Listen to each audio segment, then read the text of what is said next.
Pan chi'n meddwl am y stori Nadolig clasurol, mae'n rhaid cael bugeiliaid, ond mae hefyd rhaid cael y doethion yn dos e. Ond pwy oedd y doethion yma? Beth i ni'n wybod amdanyn nhw, y tri dyn a'r gamelod?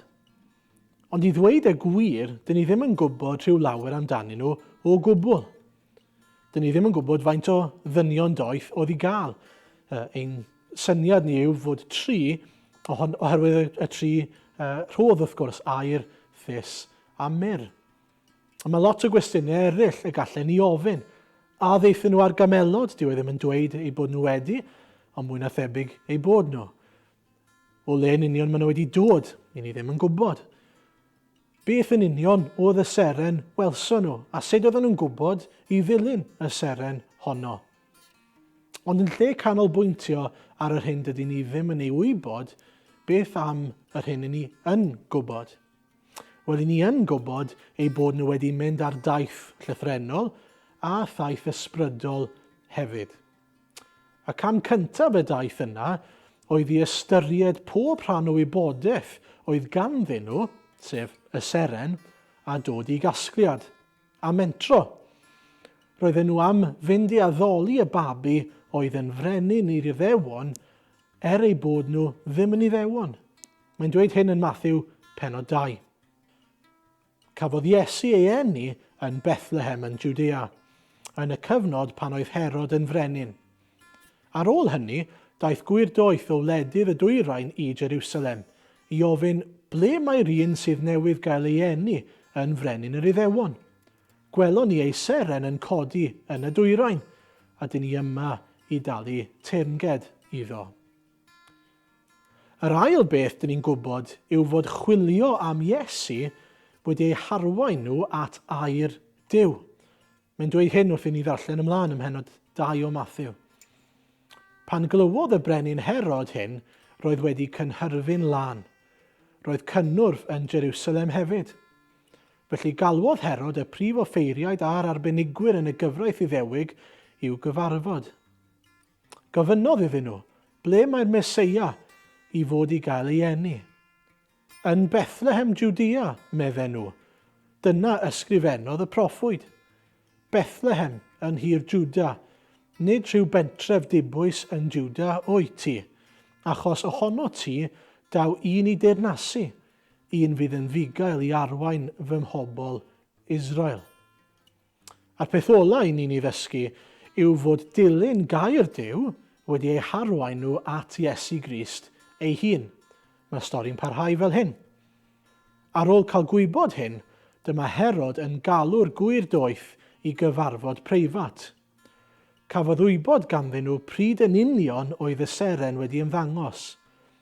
Yna dywedodd, ewch i Bethlehem i chwilio am y plentyn, a gadewch i mi wybod pan ddewch o hyd iddo, mwyn i mi gael mynd i dalu teyrnged iddo hefyd. Ar ôl gwrando beth oedd gan y brenin i'w ddweud, i ffwrdd â nhw. Dyma'r seren yn mynd o'i blaen, nes iddi aros uwch ben yr union fan lle roedd y plentyn. Roedden nhw wrth ei bodd. Pan eithon nhw i mewn i'r tŷ, dyna lle roedd y plentyn gyda'i fam Mair, a dyma nhw'n disgyn ar ei gliniau o'i flaen, a'i addoli. Yna, dyma nhw'n agor eu paciau a rhoi anrhegion gwerthfawr iddo, aur a thys a myr. Rhybuddiodd Duw nhw mewn breuddwyd i beidio mynd yn ôl at Herod, felly dyma'r gwirdoeth yn teithio nôl i'w gwlad ei hun ar hyd ffordd wahanol. Felly maen nhw'n cwrdd â Iesu. Mae e'n newid eu bywydau nhw yn llwyr. Maen nhw'n ei addoli fe, yn rhoi eu trysor iddo fe. Ac o hynny mas, mae Duw hyd yn oed yn siarad â nhw, a maen nhw'n gwrando ar ei laisau. A dyma pam mae hanes y Nadolig yn allweddol i ni hefyd. Mae Duw wedi anfon seren i ddod ar doethion ato fe ei hunan. A mae Duw hefyd yn anfon pob math o ser i'n harwain ni ato fe ei hunan hefyd.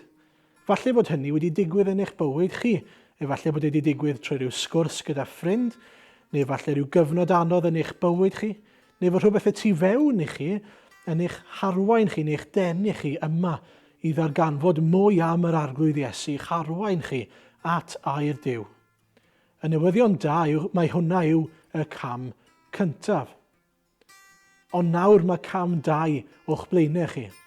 Mae'n rhaid i chi ddewis nawr. Ydych chi'n mynd i ddilyn Iesu neu beidio? Ydych chi'n mynd i ddod ar trysor sydd ganddo chi, sef eich bywydau chi, ac ildio'r cyfan ger bron Iesu, a byw bywyd o'i fuddod nawr yn perthyn iddo fe yn ei adnabod e. Dwi ddim yn gwybod sut fydd eich stori chi yn dod i ben, ond ni'n gweld yn yr hanes yma fod sawl ffordd i ni ymateb i Iesu. Mae Mathew yn dweud wrthon ni sut orffennodd stori Herod ym Mathew 2. Aeth Herod yn wyllt gynddeiriog pan sylweddolodd fod y gwirdoeth wedi ei dwyllo. Anfonodd filwyr i Bethlehem a'r cylch i ladd pob bachgen bach dan ddyflwydd oed. Hynny ar sail beth oedd y gwirdoeth wedi ei ddweud wrtho am y dyddiad y daeth y seren i'r golwg. Mae'n reit amlwg fod Herod wedi gwrthod Iesu Grist. Yr unig frenin oedd Herod moyn oedd Herod ei hunan. Dwi'n gobeithio eich bod chi'n dal i wrando ac felly fod hynny'n arwydd da eich bod chi ddim yn Herod.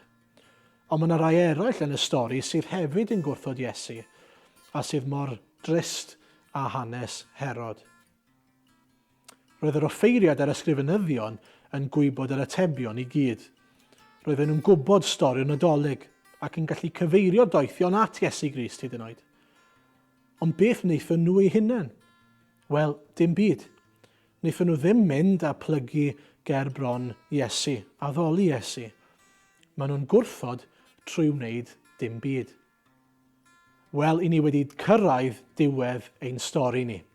A mae'r amser wedi dod i ni i ddewis drosto ni'n hunain. Sut i ni yn mynd i ymateb i'r hyn i ni wedi clywed a'i ddysgu am Iesu Grist.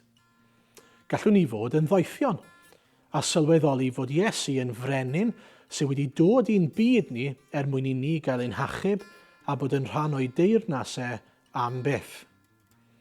Neu gallwn ni fod yn Herod a'i wrthod yn syth. Neu mae'r opsiwn arall i fod fel yr offeiriaid yna yn gwrthod Iesu trwy wneud dim byd.